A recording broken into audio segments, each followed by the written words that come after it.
एक छोटे से गांव में एक मूर्तिकार रहता था जिसका नाम अमर था। एक बार अमर अपनी छैनी हथौड़ी से एक पत्थर को भगवान की मूर्ति का आकार देने का प्रयास कर रहा था। जैसे अमर छैनी पर अपना हथौड़ा चलाता, वह पत्थर चिल्लाने लगता और कहने लगता कि ये क्या कर रहे हो, मुझे इतना मार क्यों रहे हो, मुझे बहुत दुख, तकलीफ़ और दर्द हो रहा है, मुझे अपने हाल पर छोड़ दो और यहाँ से चले जाओ। अमर ने उस पत्थर से कहा, मुझे बहुत अच्छे से पता है कि तुम्हें बहुत ज़्यादा दर्द हो रहा है, तकलीफ़ हो रही है और तुम बहुत ही ज़्यादा पीड़ा में हो, लेकिन यदि आज तुमने इस दर्द को नहीं सहा, इस तकलीफ़ को नहीं सहा, तो जीवन भर तुम यही इसी प्रकार से पड़े रहोगे। मुझे पता है कि तुम में आगे बढ़ने की बहुत संभावना है, तुम एक बहुत अच्छे पत्थर हो, लेकिन यदि तुम इसी प्रकार से रहोगे तो कभी भी आगे नहीं बढ़ पाओगे। इतना कहकर अमर औजार उठाया ही था कि पत्थर फिर से चिल्लाने लगा, गिड़गिड़ाने विनती करने लगा कि मुझे अपने हाल पर छोड़ दो।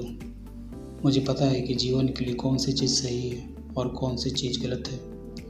मुझे बहुत ज़्यादा दर्द हो रहा है, अब मैं इस तकलीफ़ को बहुत ज़्यादा नहीं सह सकता। मैं जिस हाल में हूँ उसी हाल में छोड़कर मुझे तुम यहाँ से चले जाओ। अब मैंने फिर से उस पत्थर को समझाने की कोशिश की, ज़्यादा अधीर मत बनो और अपने सब्र को बनाए रखो।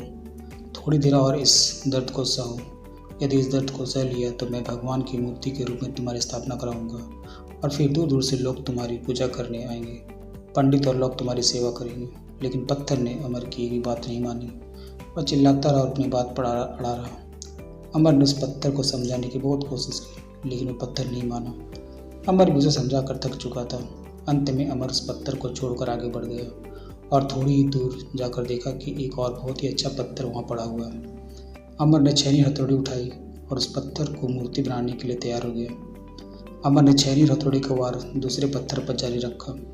दूसरे पत्थर को भी दर्द हुआ, तकलीफ उसे भी हुई, लेकिन उस पत्थर ने बर्दाश्त कर लिया और देखते ही देखते थोड़े समय के बाद उस पत्थर ने भगवान की मूर्ति का रूप धारण कर लिया। कुछ दिन बाद उस मूर्ति की एक मंदिर में स्थापना हो गई। धीरे धीरे करके लोग वहाँ पूजा पाठ करने आने लगे। लोगों की मन्नतें वहाँ से पूरी होने लगी और वह मंदिर बहुत ही ज़्यादा प्रसिद्ध हो गया। अब धीरे धीरे करके दूर दूर से गांव के लोग वहाँ पूजा पाठ करने आने लगे। फिर एक दिन एक और पत्थर को उसी मंदिर में लाया गया और उसे एक कोने में रख दिया गया। अब लोग आते और उस पत्थर पर नारियल फोड़ते। ये कोई और पत्थर नहीं बल्कि वही पत्थर था जिसने दर्द को नहीं सहा।